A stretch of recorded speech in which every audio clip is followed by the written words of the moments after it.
Now, dear brothers and sisters, you are familiar with the law. Don't you know that the law applies only while a person is living? For example, when a woman marries, the law binds her to her husband as long as he is alive. But if he dies, the laws of marriage no longer apply to her. So, while her husband is alive, she would be committing adultery if she married another man.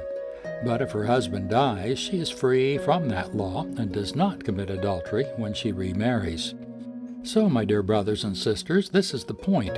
You've died to the power of the law when you died with Christ, and now you're united with the one who was raised from the dead. As a result, we can produce a harvest of good deeds for God.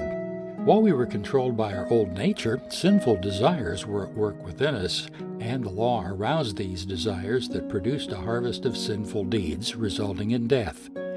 But now we've been released from the law, for we died to it and we're no longer captive to its power. Now we can serve God not in the old way of obeying the letter of the law, but by the new way of living in the Spirit. Well then, am I suggesting that the law of God is sinful? Of course not. In fact, it was the law that showed me my sin. I never would have known that coveting was wrong if the law had not said you must not covet. But sin used this command to arouse all kinds of covetous desires within me. If there were no law, sin would not have that power. At one time I lived without understanding the law. But when I learned the command not to covet, for instance, the power of sin came to life, and I died. So I discovered that the law's commands, which were supposed to bring life, brought spiritual death instead.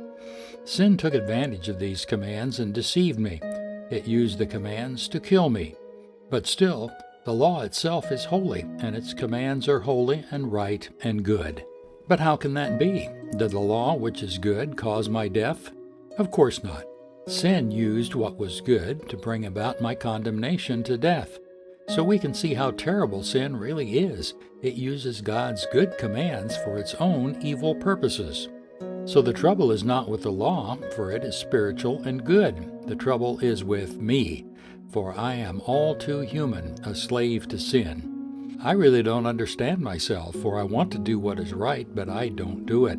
Instead, I do what I hate. But if I know what I'm doing is wrong, this shows that I agree that the law is good.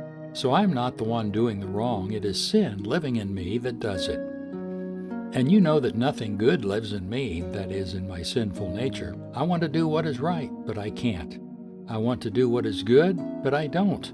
I don't want to do what is wrong, but I do it anyway. But if I do what I don't want to do, I'm not really the one doing wrong. It is the sin living in me that does it.